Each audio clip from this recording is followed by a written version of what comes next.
بسم اللہ الرحمن الرحیم۔ سیرت النبی صلی اللہ علیہ وآلہ وسلم۔ عنوان: سازش ناکام ہو گئی۔ بھائیوں کی بات کے جواب میں حضرت ولید بن ولید رضی اللہ عنہ بولے، میں نے سوچا اگر میں مدینہ منورہ میں مسلمان ہو گیا تو لوگ کہیں گے میں قید سے گھبرا کر مسلمان ہو گیا ہوں۔ اب انہوں نے مدینہ منورہ ہجرت کا ارادہ کیا تو ان کے بھائیوں نے ان کو قید سے جب انہوں نے ہجرت کا ارادہ کیا تو ان کے بھائیوں نے ان کو قید کر دیا۔ حضور اکرم صلی اللہ علیہ وآلہ وسلم کو یہ بات معلوم ہوئی تو ان کے لیے قنوت نازلہ میں رہائی کی دعا فرمانے لگے۔ آخر ایک دن ولید بن ولید رضی اللہ عنہ مکہ سے نکل بھاگنے میں کامیاب ہو گئے اور آپ صلی اللہ علیہ وآلہ وسلم کے پاس مدینہ منورہ پہنچ گئے۔ ایسے ہی ایک قیدی حضرت وہب بن عمیر رضی اللہ عنہ جو بعد میں اسلام لائے نے بھی غزوہ بدر میں مسلمانوں سے جنگ کی تھی اور کافروں کی شکست کے بعد قیدی بنا لیے گئے تھے۔ وہب بن عمیر رضی اللہ عنہ کے والد کا نام عمیر تھا۔ ان کے ایک دوست تھے صفوان رضی اللہ عنہ۔ ان دونوں دوستوں کا تعلق مکہ کے قریش سے تھا۔ دونوں اس وقت تک اسلام نہیں لائے تھے اور مسلمانوں کے بدترین دشمن تھے۔ ایک روز یہ دونوں حجر اسود کے پاس بیٹھے، دونوں بدر میں قریش کی شکست کے بارے میں باتیں کر رہے تھے۔ قتل ہونے والے بڑے بڑے سرداروں کا ذکر کرنے لگے۔ صفوان رضی اللہ عنہ نے کہا، اللہ کی قسم ان سرداروں کے قتل ہو جانے کے بعد زندگی کا مزہ ہی ختم ہو گیا ہے۔ یہ سن کر عمیر رضی اللہ عنہ نے کہا، تم سچ کہتے ہو، خدا کی قسم اگر مجھ پر ایک شخص کا قرض نہ ہوتا اور مجھے اپنے پیچھے بیوی بچوں کا خیال نہ ہوتا تو میں محمد صلی اللہ علیہ وآلہ وسلم کے پاس پہنچ کر انہیں قتل کر دیتا۔ معاذ اللہ، میرے پاس وہاں پہنچنے کی وجہ بھی موجود ہے۔ میرا اپنا بیٹا وہب ان کی قید میں ہے، وہ بدر کی لڑائی میں شریک تھا۔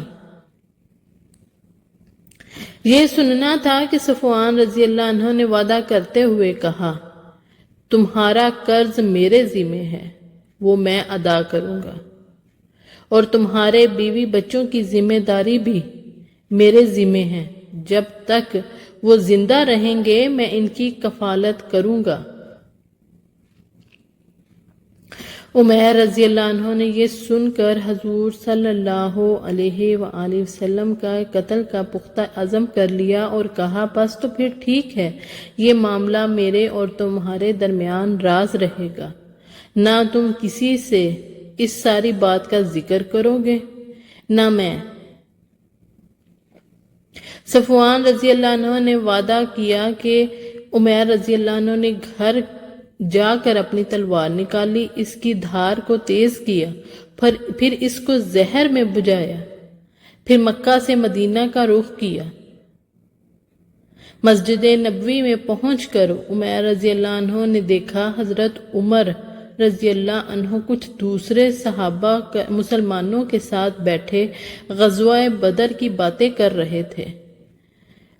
حضرت عمر رضی اللہ عنہ کی نظر ان پر پڑی تو فوراً اٹھ کھڑے ہوئے، کیونکہ انہوں نے عمیر رضی اللہ عنہ کے ہاتھ میں ننگی تلوار دیکھ لی تھی۔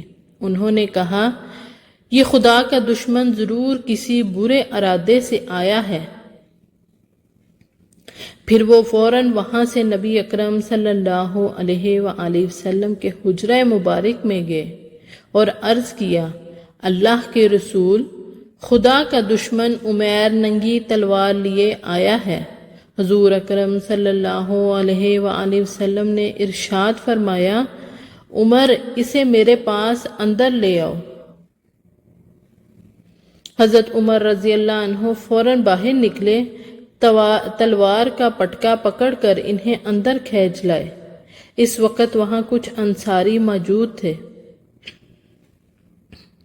حضرت عمر رضی اللہ عنہ نے ان سے فرمایا تم لوگ بھی میرے ساتھ اندر آ جاؤ، کیونکہ مجھے اس کی نیت پر شک ہے۔ چنانچہ وہ اندر آ گئے۔ حضرت صلی اللہ علیہ وآلہ وسلم نے جب دیکھا کہ حضرت عمر رضی اللہ عنہ عمیر رضی اللہ عنہ کو اس طرح پکڑ کر لا رہے ہیں تو آپ صلی اللہ علیہ وآلہ وسلم نے فرمایا عمر اسے چھوڑ دو، عمیر آگے آ جاؤ۔ چنانچہ عمیر آپ صلی اللہ علیہ وآلہ وسلم کے قریب آ گئے اور جاہلیت کے آداب کی طرح صبح بخیر کہا۔ حضور اقدس صلی اللہ علیہ وآلہ وسلم نے ارشاد فرمایا عمیر، ہمیں اسلام نے تمہارے اس سلام سے بہتر سلام عنایت فرمایا ہے جو جنت والوں کا سلام ہے۔ اب تم بتاؤ تم کس لیے آئے ہو؟ عمیر رضی اللہ عنہ بولے میں اپنے قیدی بیٹے کے سلسلے میں بات کرنے آیا ہوں۔ اس پر آپ صلی اللہ علیہ وآلہ وسلم نے ارشاد فرمایا پھر اس تلوار کا کیا مطلب؟ سچ بتاؤ کس لیے آئے ہو؟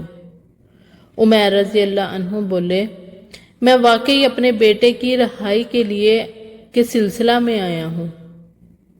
چونکہ حضرت عمیر رضی اللہ عنہ کے ارادے سے متعلق اللہ تعالیٰ نے حضور صلی اللہ علیہ وآلہ وسلم کو بذریعہ وحی پہلے سے بتا دیا تھا، اس لیے آپ صلی اللہ علیہ وآلہ وسلم نے ارشاد فرمایا نہیں عمیر، یہ بات نہیں، بلکہ بات یہ ہے کہ کچھ دن پہلے تم اور صفوان حجر اسود کے پاس بیٹھے تھے اور تم دونوں اپنے مقتولوں کے بارے میں باتیں کر رہے تھے۔ ان مقتولوں کی جو بدر کی لڑائی میں مارے گئے اور جنہیں ایک گڑھے میں ڈال دیا گیا تھا۔ اس وقت تم نے صفوان سے کہا تھا کہ اگر تمہیں کسی کا قرض نہ ادا کرنا ہوتا اور پیچھے تمہارے اپنے بیوی بچوں کی فکر نہ ہوتی تو میں جا کر محمد صلی اللہ علیہ وآلہ وسلم کو قتل کر دیتا۔ معاذ اللہ، اس پر صفوان نے کہا تھا اگر تم یہ کام کر ڈالو تو قرض کی ادائیگی وہ کر دے گا اور تمہارے بیوی بچے کا بھی خیال وہی رکھے گا، ان کی کفالت کرے گا، مگر اللہ تعالیٰ تمہارا ارادہ پورا ہونے نہیں دیں گے۔ عمیر رضی اللہ عنہ یہ سن کر ہکا بکا رہ گئے، کیونکہ اس گفتگو کے بارے میں صرف انہیں پتا تھا یا صفوان رضی اللہ عنہ کو پتا تھا۔ چنانچہ اب عمیر رضی اللہ عنہ فوراً بول اٹھے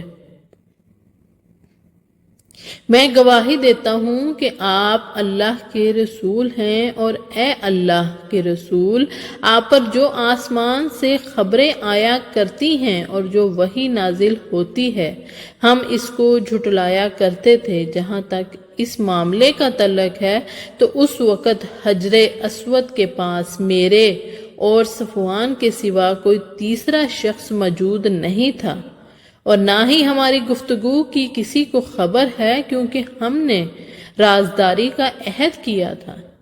اس لیے اللہ کی قسم آپ کو اللہ تعالیٰ کے سوا اور کوئی اس بات کی خبر نہیں دے سکتا۔ پس حمد و ثنا ہے اس ذات باری تعالیٰ کے لیے جس نے اسلام کی طرف میری رہنمائی کی اور ہدایت فرمائی اور مجھے اس راستے پر چلنے کی توفیق فرمائی۔ اس کے بعد عمیر رضی اللہ عنہ نے کلمہ پڑھا اور مسلمان ہو گئے۔ تب حضور نبی کریم صلی اللہ علیہ وآلہ وسلم نے صحابہ کرام رضی اللہ عنہم سے فرمایا اپنے بھائی کو دین کی تعلیم دو اور انہیں قرآن پاک پڑھاؤ اور ان کے قیدی کو رہا کرو۔ صحابہ کرام رضی اللہ عنہم نے فوراً حکم کی تعمیل کی۔ جزاک اللہ خیر۔ اگر آپ کو میری ویڈیو پسند آئے تو لائک شیئر ضرور کریں۔